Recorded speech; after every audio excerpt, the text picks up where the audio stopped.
Jangan hanya diam aja. Ketika umat ini, kata Kiai Nartib ini, merasa kebingungan di bawah antara yang hak dan yang batil, antara yang bayin dan yang bohong, ini perlu dijawab. Siapa yang tergugat? Ngomong, kamu nggak bisu, kamu nggak bodoh. Ngomong, bicara. Bukankah engkau dijadikan ketua orang sedunia? Ngurusi masalah Nusantara saja sudah tidak becus, berarti kamu bukanlah Nusantara. Jangan dibiarkan ini Nusantara, jangan dibiarkan berlarut-larut. Tabayun, kalau kami berani menyampaikan begini kepada PBNU, kami sudah sampaikan, Kiai, melalui sekretaris Khatib Suriah. Bagaimana polemik ini, Kiai? Jangan sampai nanti di bawah ini saling cakar mencakar.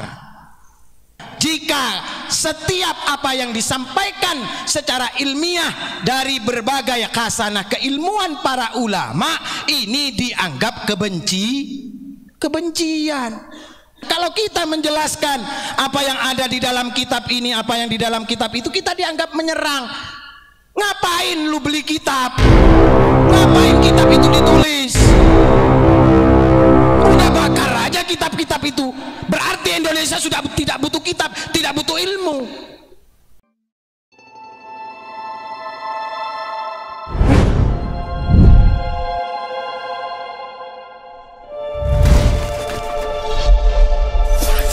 Kita jelaskan dulu, muassis Nahdlatul Ulama itu bukan hanya 3 orang itu. Kemudian embrionya Nahdlatul Ulama itu bukan Mbah Hasyim yang buat. Jadi kalau ibarat ada embrionya, dan ini bukan ibarat tapi memang ada embrionya NU itu. Apa embrionya? Taswirul Afkar.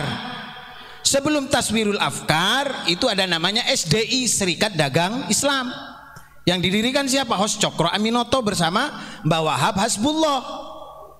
Pada saat itu Mbah Hasyim nggak terkenal, nggak dikenal itu pada saat itu. Kemudian bergulir lagi adanya Taswirul Afkar. Taswirul Afkar tidak mampu untuk membendung betapa dahsyatnya pada saat itu globalisasi yang dibawa oleh VOC. Kemudian dibentuklah Nahdlatul Wathon. Ketika Nahdlatul Wathon, ketika Nahdlatul Wathon itu dibentuk, baru Mbah Hasyim Asy'ari dipanggil oleh Mbah Kahar. Ini Mbah Kahar juga seorang donatur, pemilik dana yang disumbangkan untuk mendirikan Nahdlatul Ulama.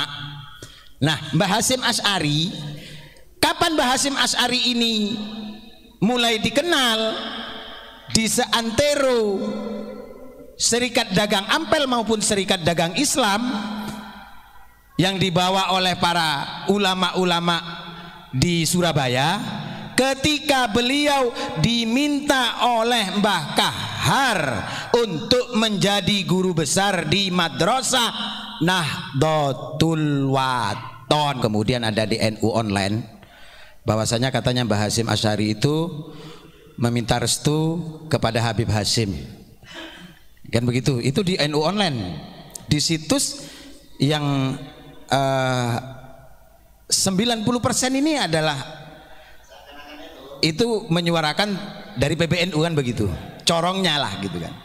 Tapi kita harus paham, saya yakin, kenapa sebelum 1 abad Nahdlatul Ulama kemarin itu Gus Yahya Stakuf itu sudah kita undang untuk datang ke Ampel, kita pertemukan dengan beberapa keturunan dari pendiri-pendiri Nahdlatul Ulama, sehingga kita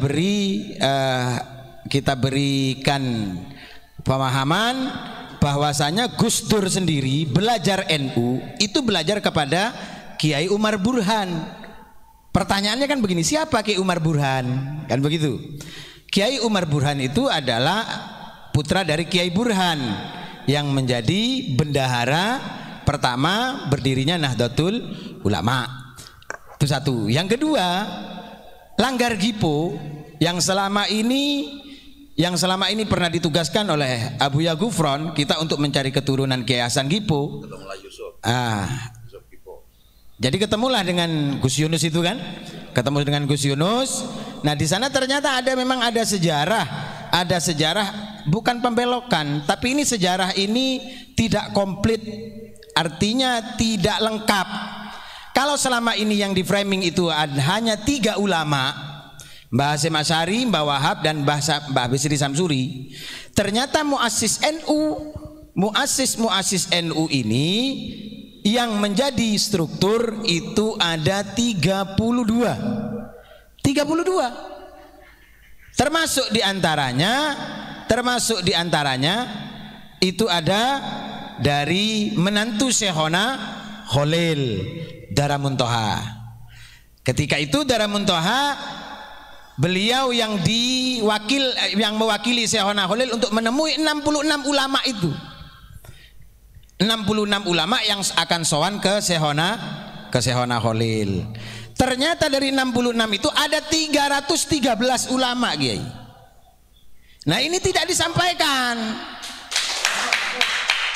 Bagaimana 3 ulama ini bisa mendirikan Nahdlatul Ulama, sementara mohon maaf Mbah Wahab Hasbullah ketika mendirikan Nahdlatul Wathon, beliau pada saat itu menjadi menantu Kiai Muso Kertopaten, menjadi menantunya orang Surabaya. Kita tahu jarak tempuh pada saat itu, kita bisa bayangkan ini tahun 1900 itu Jombang dengan Surabaya betapa sulitnya transportasi. Kemudian bagaimana Mbah Hasyim Asy'ari yang belum dikenal di kalangan Surabaya bahkan mancanegara. Mohon maaf, tulisan Rois Akbar itu bukan pada masa Mbah Hasyim hidup. Ini sudah pernah kita sampaikan. Kapan? Ketika kita berbicara itu dengan putune Mbah Wahab, dengan cucunya Mbah Wahab sendiri. Jadi Rois Akbar itu gelar yang diberikan oleh Mbah Wahab Hasbullah ketika Mbah Hasyim sudah tidak ada. Kenapa? Karena Mbah Hasyim Asy'ari tidak berkenan dengan gelar seperti begitu. Tapi karena ini adalah penghargaan agar apa?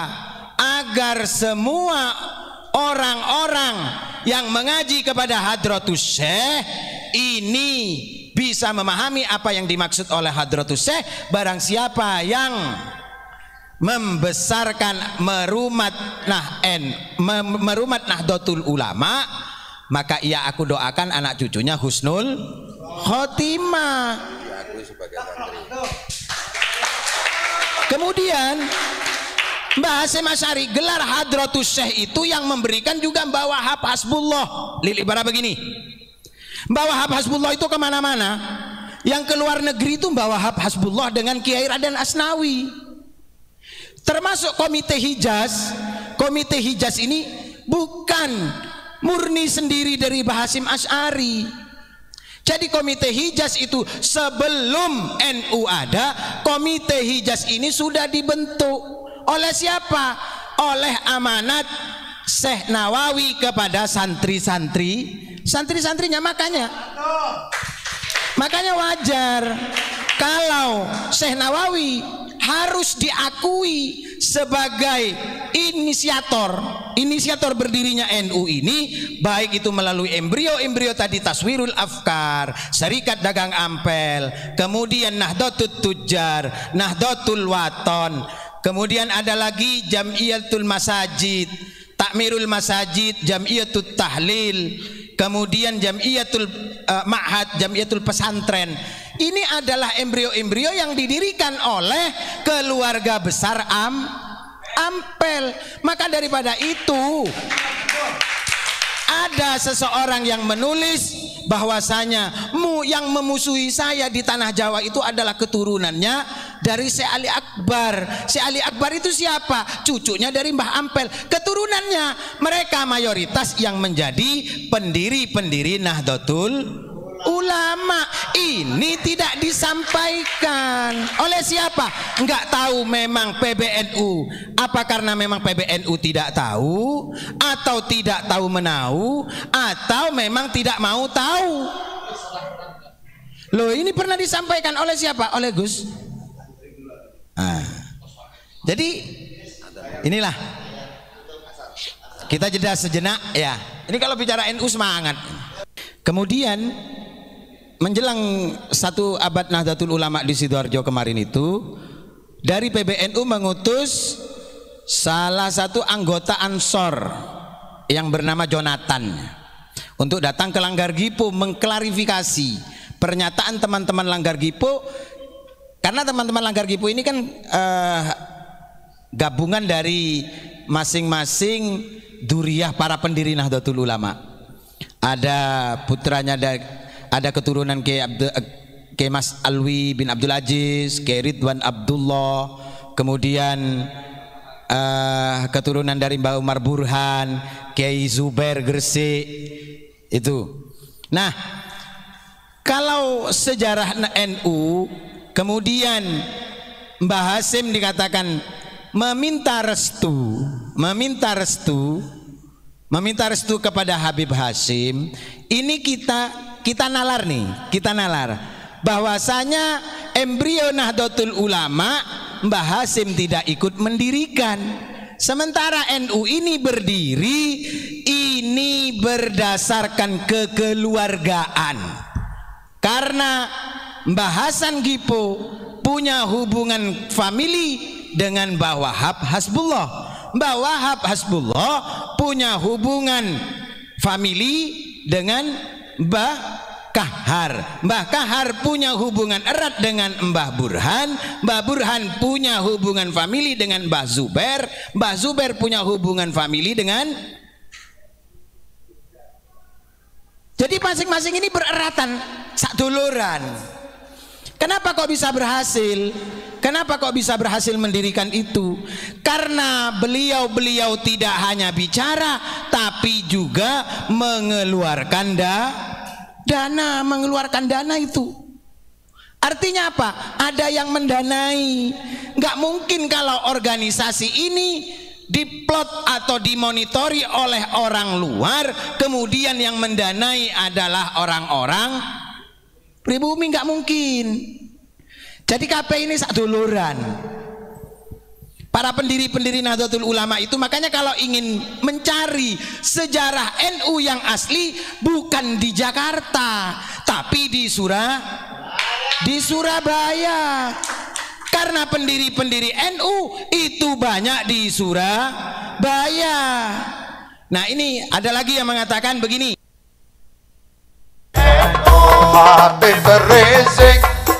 Habib Rizik gurune NU, Habib Rizik idolane NU, Habib Rizik gurune NU. Ada lagi yang mengatakan Habib Rizik itu gurunya NU, Habib Taufik gurunya NU.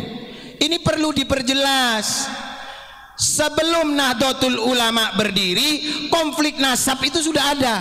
Jadi tidak mungkin kalau Mbah Hasim Asy'ari itu kemudian berguru kepada Habib Rizik, kemudian Kiai Ridwan berguru kepada Habib Taufik, ini tidak mungkin, gitu loh. Ini karena jelas ya yang menyebutkan bahwasanya ini adalah gurunya NU, ini gurunya NU. Ini adalah apa? Jangan sampai ada pembelokan. Kapan efeknya? Efeknya itu bukan sekarang, tapi nanti 10, 20, 30 tahun yang akan datang.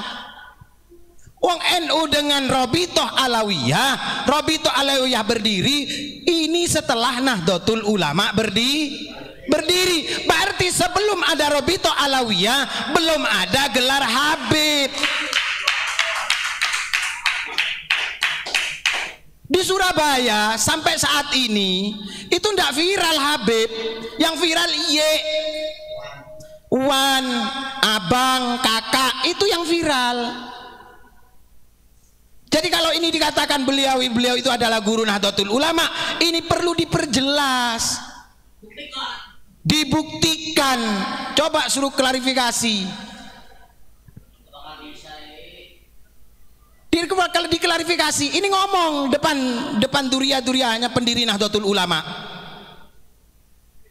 Mohon maaf, ulama Nusantara ini, ulama-ulama Jawa, ulama-ulama Madura, ulama-ulama Sumatera, Kalimantan, ini adalah poros dunia.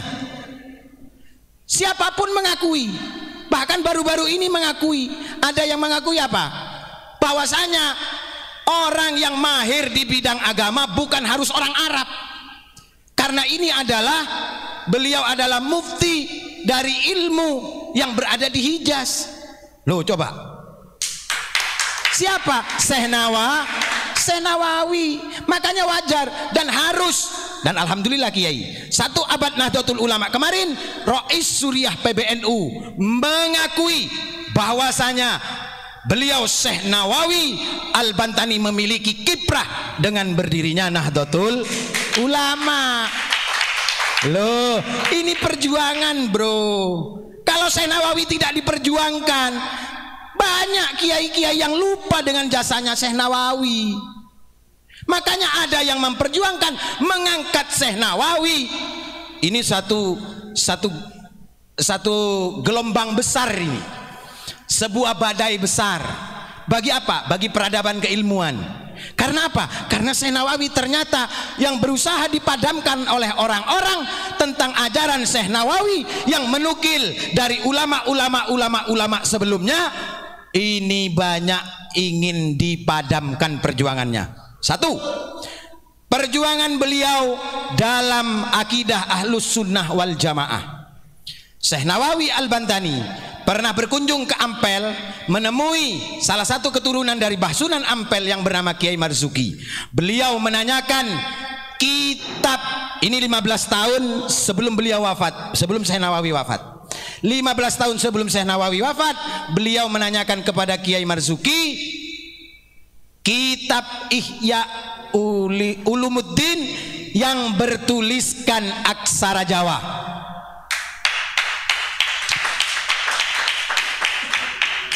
Berarti apa? Berarti memang di Jawa ini apa yang dikatakan oleh Kiai As'ad Samsul Arifin, bahwasanya akidah Ahlus Sunnah wal Jamaah dititipkan oleh Rasulullah, diperintahkan oleh Rasulullah kepada Raden Ahmad Rahmat Sunan Ampel, ini benar adanya. Karena apa? Karena Syekh Nawawi menginginkan kitab itu untuk diedukasikan, untuk ditarbiyahkan di Hijaz. Ini loh, Ihya Ulumuddin zamannya Mbah Sunan itu masih ada. Masih ada, ini ada yang megang ini. Jadi NU itu kalau dibilang punya sanad, muktabar sanadnya ke ulama Nusantara dan Wali Songo.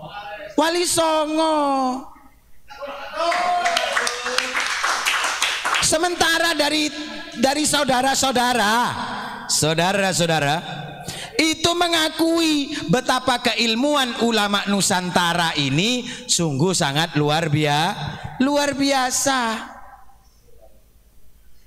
Nah, ini kembali lagi, kalau tadi minta restu, inti minta restunya kapan? Dijelaskin dong. Kemudian buktinya mana? Kan begitu. Sementara Mbah Hasyim Asy'ari dalam embrio Nahdlatul Ulama saja tidak ikut mendirikan kok. Nah, kemarin itu ada yang menyatakan bahwasanya Mbah Hasyim Asy'ari yang mendirikan Nahdlatul Tujjar. Nahdlatul Tujjar itu kita tahu apa Nahdlatul Tujjar? Kebangkitan para pedagang. Kapan Mbah Hasyim Asy'ari jadi pedagang? Nah, ini kita counter, kita tunjukkan kepada tim kreatif itu. Akhirnya apa? Karena Mbah Hasyim tidak ikut mendirikan Nahdlatul Tujjar. Nahdlatul Tujjar itu yang mendirikan adalah Mbah Yai Hasan Gipo. Kemudian ada yang mengatakan Kiai Hasan Gipo itu bukan kiai, itu saudagar. Ini perlu tabayun lagi.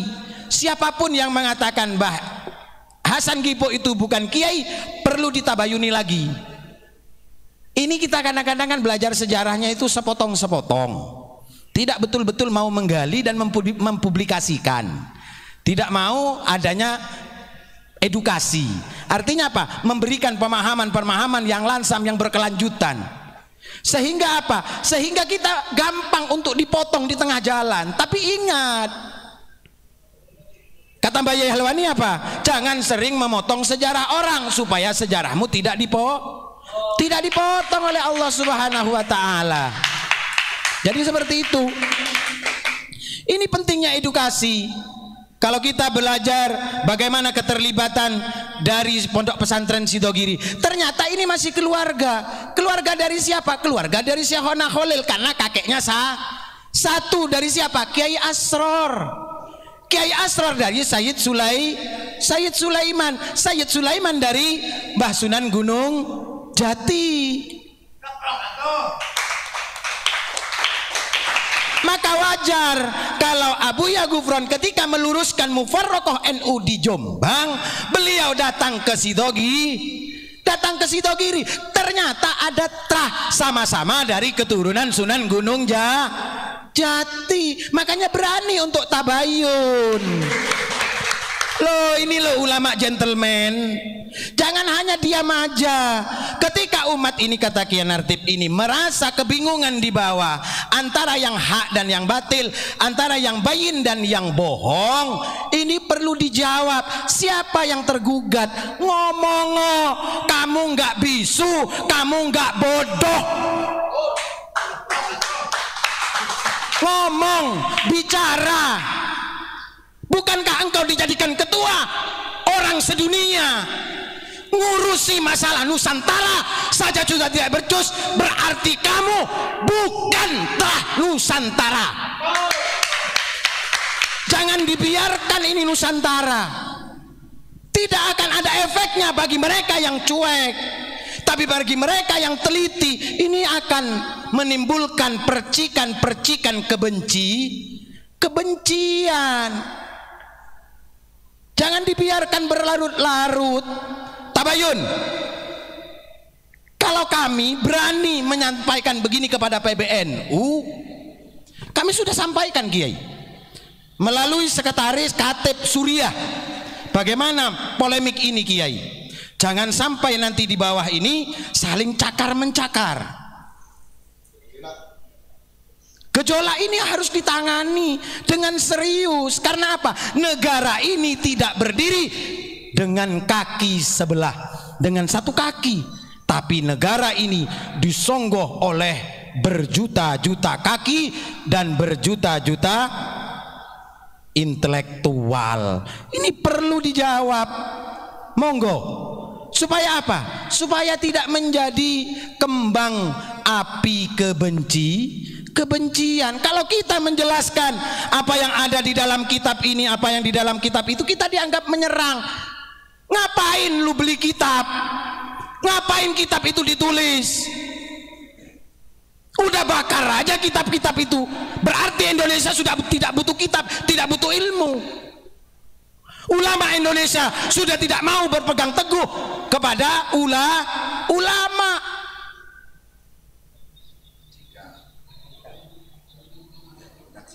Lah iya, jika setiap apa yang disampaikan secara ilmiah dari berbagai khasanah keilmuan para ulama ini dianggap kebencian. Jadi tidak ada untuk faktor menyerang. Kita menyampaikan tentang PBNU, tentang Mbah Hasyim Asy'ari. Ini mohon maaf, tidak ada sama sekali tendensi. Justru ini menyelamatkan nama beliau. Jangan dicangkok-cangkokkan. Karena apa? Mohon maaf, Mbah Hasyim Asy'ari itu diberikan gelar Rois Akbar begitu saja ketika masih ada. Nggak mau kok. Kan begitu. Karena ini saking takziman wa takriman untuk menghargai jasa keilmuan beliau, maka Mbah Wahab Hasbullah memberikan gelar Rois Akbar, tentunya juga dengan persetujuan para pengurus PBNU. Oke, begitu kira-kira yang bisa kami sampaikan. Wallahu alam bisawab.